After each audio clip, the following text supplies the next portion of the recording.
Turakuramutsa Mariya wateguwe n'Imana. Dore amasomo tugiye kuzirikanaho kuri uyu munsi twibukaho Bikira Mariya aturwa Imana mu ngoro kuwa 4 tariki ya 21 Ugushyingo 2019. Isomo rya mbere ni ryo mu gitabo cy'umuhanuzi Zakariya umutwe wa 2 umurongo wa 14 kugeza ku wa 18. Isomo ryo mu gitabo cy'umuhanuzi Zakariya. Sabagizwa n'ibyishimo uhimbarwe mwari w'Isiyoni kuko nje guguturamo rwagati uwo n'Uhoraho ubivuze. Uwo munsi amahanga menshi azayoboka Uhoraho, ahinduka umuryango wanjye bwite ntuyemo nyirizina, maze uzamenyereho ko ari Uhoraho umugaba w'ingabo wakuntumyeho. Uhoraho azigarura Yuda nk'umurage we uzatura mu gihugu kitagatifu, yitorere bundi bushya Yeruzalemu. Buri kinyamubiri cyose nigiceceke imbere y'Uhoraho, kuko abadutse akaba asohotse mu ngoro ye ntagatifu. Iryo ni ijambo ry'Imana. Zaburi ni ya 45. Mubyeyi Bikira Mariya mutoni w'Imana, wahebuje abagore bose umugisha. Umva mukobwa, itegereze maze utege amatwi. Ibagirwa igihugu cyawe n'umuryango uvukamo, maze umwami abenguke uburanga bwawe. Niwe mutegetsi wawe, emera upfukame imbere ye. Nuko rero mwari w'Itiri, abakungu bo muri rubanda bazakugana, bitwaje amaturo ngo bagushakeho ubutoni. Umukobwa w'umwami nguyu atungutse arabagirana, yarimbanye umwambaro utatse zahabu, bamuhingutsa imbere y'umwami bamutatse. Ahagerana n'abakobwa bagenzi be bamuherekeje, babinjiza mu ngoro y'ibwami, batambagirana ibyishimo n'ubwuzu. Mubyeyi Bikira Mariya mutoni w'Imana, wahebuje abagore bose umugisha. Ivanjiri ni yanditswe na Matayo umutwe wa 12 umurongo wa 46 kugeza ku wa 50. Nyagasani Yezu nabane namwe. Amagambo mu Ivanjiri ntagatifu uko yanditswe na Matayo. Muri icyo gihe Yezu akibwira rubanda, nyina n'abavandimwe be baba bari hanze bashaka kugira icyo bamubwira.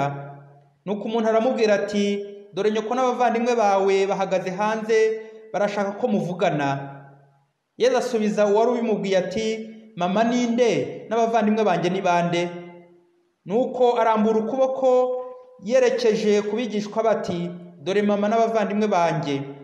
Kuko ukora icyo data wo mu ijoro ashaka wese, niyo muvandimwe wanjye na mushiki wanjye na mama. Iyo ni Ivanjiri ntagatifu. Nyuma yo kuzirikana amasomo atagatifu aho Yezu yemeza by'ukuri nyina uwo ari we, kwibuka ko ijambo abavandimwe ba Yezu hari abatabizi baryuririraho bakemeza ko Bikira Mariya hari abandi bana yabyaye ku ruhande. Nyamara Bikira Mariya ni isugi, kandi yakomeje kuba isugi ntigeze ateshuka. Iri jambo umuvandimwe rituruka ku kigereki aderifosi, rishobora kugira inyito 3: umuvandimwe, mubyara ndetse n'inshuti. Umuvandimwe bivuga umuntu muvukana ku babyeyi. Hari kandi na mubyara wawe cyangwa undi mufitanye isano mu miryango, mbese babyara ba Yezu nkuko tubazi mu Ivanjiri: Yakobo, Yozeta, Simoni na Yuda.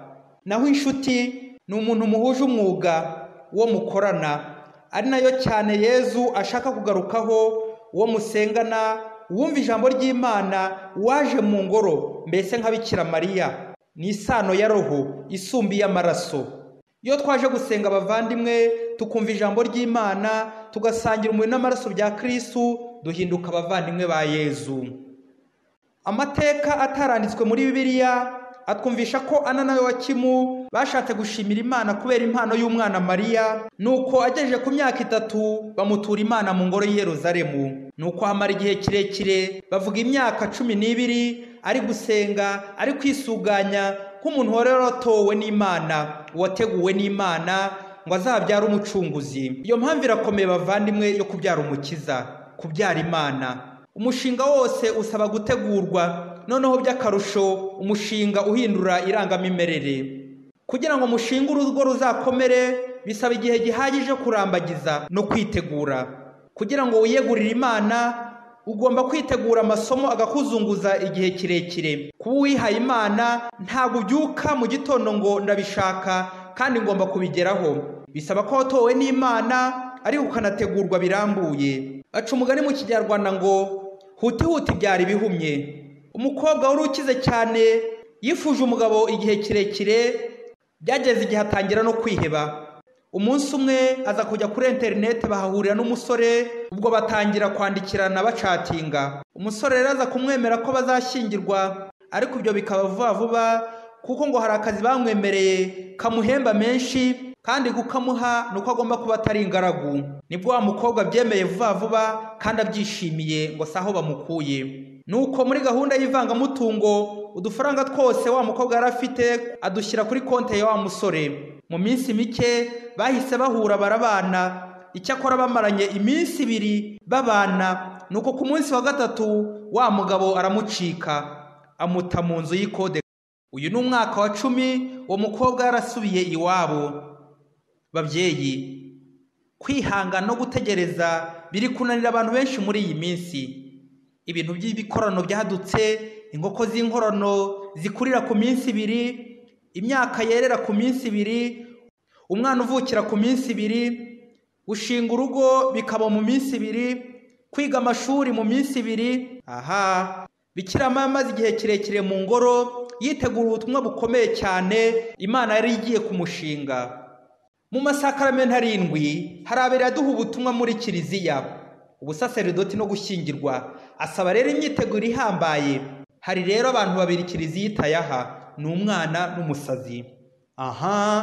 Ni ukwitegura bikomeye, kuko iyo utiteguye ushobora kuba waratowe n'Imana yego, ariko iyo utitoje birambuye uko uzitwara ugeraho bikagutonda, ugatangira kubivanga, ugatangira guhemuka, guca inyuma no kwica amasezerano bikaba ibyawe.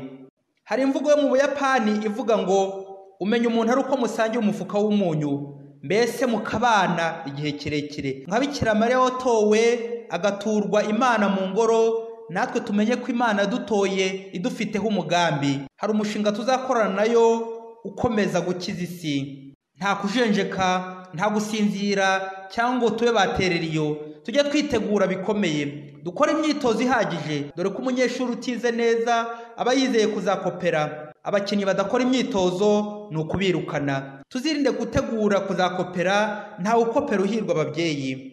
Ariko imyiteguro yacu ijya ibera mu ngoro koko. Ntukihunze ingoro y'Imana muvandimwe.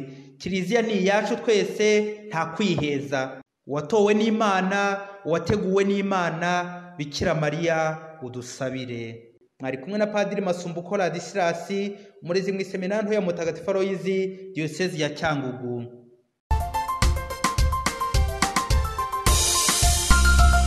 Materi